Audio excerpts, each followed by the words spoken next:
Mr. Freeze in Arkham City is by no means a bad boss fight. In fact, I think he's among the series' best boss fights. But he does have some issues, and that's what I'd like to go over in today's video. So let's go through this one at a time. Freeze himself didn't believe that Batman would have actually returned, nor been successful in his attempts at securing Ra's al Ghul's blood. Victor had no way of knowing about the blood of the demon, which temporarily boosted Batman's vitality in order to battle Ra's. However, Freeze would be all too aware that Batman has battled a vast variety of threats over his many years of being the Dark Knight at this point.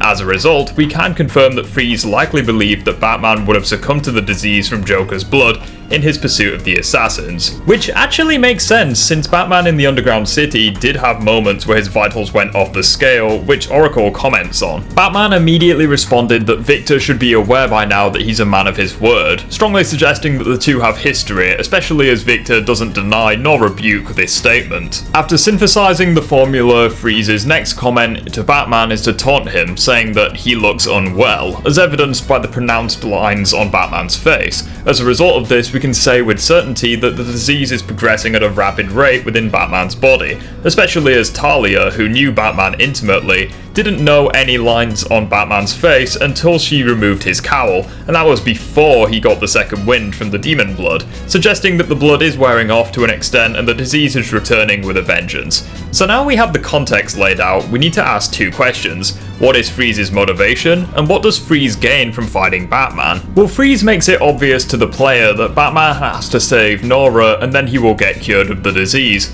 However, this doesn't make much sense, either that or it was poorly handled. Victor should know by now from experience that Batman does not let people die, regardless of whether they are innocents who have made mistakes or mass murderers beyond redemption. At this point in the Arkhamverse, Batman has not killed anyone, which Freeze should be aware of. Earlier in the game, when Freeze was reluctant to trust Batman, Bruce pointed out that if Freeze was to give Batman the means to bypass his freeze gun, he would then be able to stop Penguin, someone who they had mutual interest in, and this would then give Victor his suit back. Freeze does eventually give up this information to Batman, and Bruce carries out his end of the bargain. Cobblepot is defeated, Victor gets a couple of hits in, he gets his revenge, and he gets his suit back. As a result of this, it makes no sense for Victor to now double-cross Batman if his track record wasn't already ample evidence that he doesn't take lives, or put lives at risk. Freeze's own experience with Bruce earlier in Arkham City should be all that he needs to convince him that Bruce would willingly save Nora, and that he wouldn't fuck around or waste any time, meaning that withholding the cure from him is pointless and only contradictory to Freeze's end goal. Furthermore, Freeze has studied Joker's disease for a while now and could tell that at a glance that Bruce was unwell, and as a result, Batman likely has a few hours to live at most, and he absolutely would not run the risk of Nora's life being endangered, and he should have given Batman the cure. What would have happened if Batman had succumbed to the disease whilst hunting the Joker, or if Batman was too weak to fight them both and he died by the hands of Joker, Clayface, or hell, even Harley Quinn? Well, Protocol 10 would have been activated, obviously, but more importantly for the context of this video, Nora would have died and Freeze would have only had himself to blame. Furthermore, after icing up the vault, Freeze has no reason whatsoever to fight Batman. As gameplay isn't canon, this fight could have taken 5, 10, 15, even 30 minutes canonically for Bruce to eventually overcome Freeze, and every second that this fight takes up, Batman is getting weaker and slowly succumbing to the disease, whilst Nora is spending more time at the mercy of the Joker. Once again, what if Batman had died to the disease whilst the boss fight was taking place, or if the wasted time he spent fighting Victor prevented him from reaching the cure in time? Well, Nora would be 6 feet under pretty quickly, and she wouldn't be the only one. Now thankfully the Arkhamverse does give a reason for why Freeze has such bitter distrust of people, due to his backstory, where trusting someone nearly cost him dearly. However, I feel like this could have been handled better in Arkham City, as this seemingly comes out of nowhere. A side mission following the boss fight does develop Freeze's character, as he has a small moment of regret where he doubted whether Batman would have actually saved Nora, and this mission is great and it helps develop Freeze's character and his development in Arkham Knight. However, since it takes place after the fight, I don't really think it's valid to include it when discussing the boss fight specifically, especially since players could potentially go through the main game blissfully unaware of the development in this side mission. It's awesome that Freeze gets this development, make no mistake, and I think it's a good thing that it's in the game. However, his actions in the fight come across as Freeze acting out of character at best, and being blatantly assassinated at worst. I feel like the fight would have had nothing but an improvement if the player had this prior knowledge of Freeze's history, but anyways, that's just the intro cutscene. Now for the fight itself. The fight begins with Batman taking evasive action and asking Oracle for the analysis on Freeze's suit. Oracle makes it clear that Bruce is indeed no match for Freeze in direct confrontation, and as a result, Bats needs to rely on tactics and his intelligence to defeat Victor whilst avoiding his line of sight. Freeze moves slowly, however he tracks your footprints and as a result will follow your movements to a T, with the player effectively drawing out a path for Freeze to follow to get him into position for an attack. If Freeze loses Batman for too long, he will send out drones to reconfirm your position and slowly pursue you. There are 12 different methods of dealing damage to Freeze, and it's all down to the player of which ones to use and which ones they are comfortable using. Regardless of the difficulty, you will never be expected to use all of them. However, as a trade-off, Mr. Freeze will adapt to your actions and prevent you from using the same method twice. Despite moving at a snail's pace, Freeze deals incredibly high damage, even on the lower difficulties, and will punish you for failing a takedown or attempting to get in your own damage. Successfully damaging Freeze will grant Batman a few seconds head start to escape or hide whilst Victor's suit reboots. Not only does Freeze have the drones, however if you spend too much time in detective mode, Freeze will activate a jammer for the rest of the fight, making it significantly more challenging as you are robbed of such a valuable resource. On paper at least, Mr. Freeze has the potential to be a very creative boss fight for the Arkham games, and amongst the series' best, potentially being the best. However, you read the title of the video, so let's go over what I think went wrong. So before we go into any specific mechanics, let's address the elephant in the room. Freeze has very shaky motivations for fighting Batman, as we've already discussed, based on how it was handled in City. However, when looking at his actions in the boss fight, they are highly exploitable. Freeze follows you at a snail's pace, as we've discussed, even on higher difficulties, meaning that as long as you break line of sight, you will never be in any danger. And then there's the arena itself. Part of the reason why I feel like this boss fight is hollow and leaves you cold inside, if you forgive the pun, is because it's a stealth-based fight in a room that's already been used for a stealth section earlier on in the game when dealing with the Penguin. Compare that to, in my opinion, the gold standard for stealth boss fights in the Arkham series, Killer Croc and Scarecrow. When fighting Croc, you are in a series of underground sewer tunnels that are flooded. This creates a claustrophobic arena that serves as an area specific for Croc. However, this fight gave us a few interesting one-off mechanics, with you needing to slow down and keep your noise to a minimum to collect the antitoxin whilst being aware of Croc's attempts to ambush you. As for Scarecrow, gameplay-wise it's barely any different to Predator encounters in all 4 games, but what made it memorable, however, was that if Crane spots you even once, it's an instant game over. Since the fight isn't a hallucination, the developers had almost unlimited freedom to create a very cinematic spectacle of a boss fight scarcely seen before or after the Arkham games. Hell, even the Arkham Knight had his own arena. With Freeze, however, the game is simply making the player do a stealth boss fight in a room they've already done a stealth section in, and now there are ice on certain parts of the room and a few gargoyle statues are unusable, so you couldn't possibly tell it was the same one. The positive to all of this is that it's an established room, and in this context it resembles a sandbox of sorts, as there is an abundance of opportunities for getting the drop on Freeze. Plenty of high ledges, windows, grates, etc. for quick getaways and maneuvering around the fight. It's a testament to Arkham's level design that the exact same room can create 2 very different experiences without compromising the level design. The downside, however, is that because there's so much verticality, you'll find that for the most part you can locate Freeze at all times with little issue, and whilst yes, Batman can traverse the arena with ease, the same can't be said for your opponents. There will be times where you are simply waiting for him to move into position, which can mitigate some of the tension of fighting an opponent far stronger than you. However, now we need to address the supposed main benefit to this fight.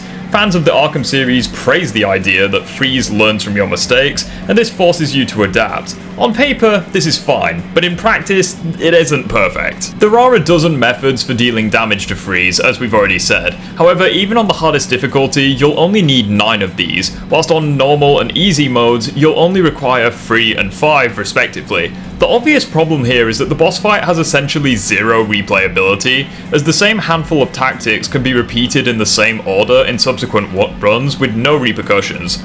People may try to argue that there is the option to mix it up and experiment, and whilst there certainly is truth to this, it ultimately gives you no incentive to do so, as once players have found a handful of their preferred methods of dealing damage to him, there isn't any reason for them to deviate from that selection if they're comfortable using it. A game that I think does this really well is the Dark Souls games, where you can take on the exact same boss fight a multitude of different ways, but the game gives you strong incentive to do so. Heavy armor giving you more defense against bosses, but making you more vulnerable against fast bosses. Going in a fight with magic against a heavily magic resistant foe will punish you, to give a couple of examples. But the problem with here is that every single method does exactly the same damage, meaning that the game gives you no incentive to experiment or mix it up with different strategies that are maybe more risky, but reward you by doing more damage. This lack of replayability is indeed something that can be argued for every Arkham boss fight, as they are mostly very scripted encounters. However, no one seems to acknowledge that this can also apply to Freeze, but yet for some reason, the very first time you fight Victor, there is a mystery as to how you are meant to take him down from the shadows, and this is great, but subsequent encounters, however, age like cheese now that you know how to beat him. Players do certainly have a degree of freedom as to how they wish to take down Mr. Freeze, however I feel like they have a little bit too much, and as a result the difficulty of this fight is rather skewed. On higher difficulties, Freeze gets much more health, does more damage and moves with more haste. However, as long as the player breaks line of sight and remembers the 9 tactics they are going with, the fight will still remain disappointingly simple to exploit due to all of the benefits in Batman's favour. If it hasn't become clear already, I think the Mr. Freeze boss fight is fundamentally flawed despite its very interesting concept. When players approach this boss fight, one of 3 things is essentially guaranteed. Number 1, new players to the series or players fighting Freeze for the first time will struggle heavily due to the sudden change of pace and the fight will devolve into trial and error. Number 2, experienced players will go into this fight with a handful of their preferred tactics in mind and will experience no issues beating the boss without any fear of taking damage themselves due to the exploits available. Or number 3, regardless of skill level, players will find that all they are doing is waiting around for Freeze to move into the correct position for damage to be dealt, with this issue being made even worse on the higher difficulty settings due to him having more health. As a result of this, well, Mr. Freeze as a boss fight does fall short, and is one that I never really look forward to replaying on subsequent runs of Arkham City. So this video so far has been mostly negative, so I would like to conclude the video by listing off a few improvements that I would make to the fight to make it even better. Something I really liked about the TN1 Bane boss fight in Origins was that depending on your own actions, your various methods of attack would deal double the damage if you successfully forced Bane into the electrical gates rather than the walls, for example. However, this wasn't a thing in Freeze's fight since every tactic did exactly 1 tick of damage. Batman has a wide variety of tools at his disposal, and you put many of them to good use in this fight, but the one that I felt would have been perfect was the cryptographic sequencer. Imagine if there was a flamethrower trap or something in the arena, which could deal double or even triple the damage to Freeze. However, in order to access it, you have to complete a sequence with your gadget, all whilst Freeze is pursuing you, and depending on the difficulty, you may have to complete more than one of these.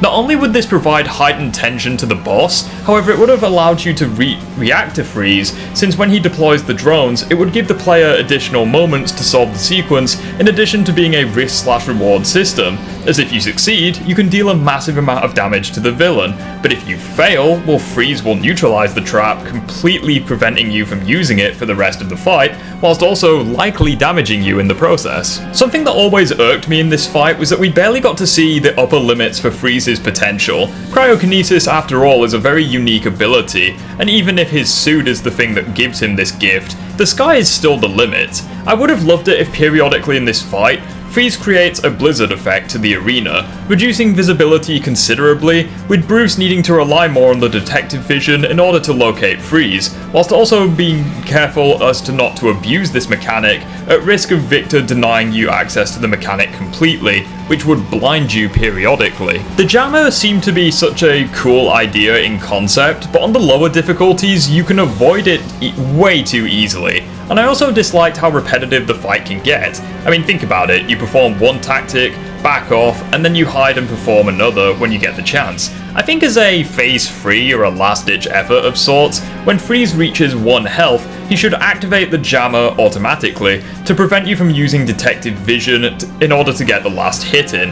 On the lower difficulties, I think that this would have been a much better thing to have, since again, the fight can be so easy and he is so generous with how much detective vision you can use that the jammer will never come into effect. The boss fight seems to be the ultimate test of whether you can adapt to an opponent that's constantly adapting to you, whilst using all of the moves you have learned thus far, and as a result, I think forcing the player to adapt to a sudden shift in their abilities to monitor Freeze for the final hit would have been the perfect way to conclude this fight. It was something that I was very happy to see in the TN1 Bane fight, where when he reaches a third of his health, suddenly you lose detective vision as a jammer activates in the arena. All of a sudden you are blind as you have no idea where Bane is and you have to be a lot more careful. However, the option is available to you to deactivate the jammer, but you have to be careful to avoid Bane in the process. This sort of thing would have been so perfect to have for Freeze's fight, but it's just a shame that we didn't get it, unfortunately. As a result of this, I am well aware that this is probably my hottest take in a while, which is ironic since we're talking about an ice-related character, but I hope that you stayed to the end of the video anyways to hear my entire thoughts on the matchup. I understand it's going to get some negativity, but hey, I thank you all for watching anyways. Feel free to subscribe to the channel and consider joining the Discord server down below if you want to talk to me more about the Arkhamverse and other superhero games. Thanks guys for watching, and I will see you all in the next one.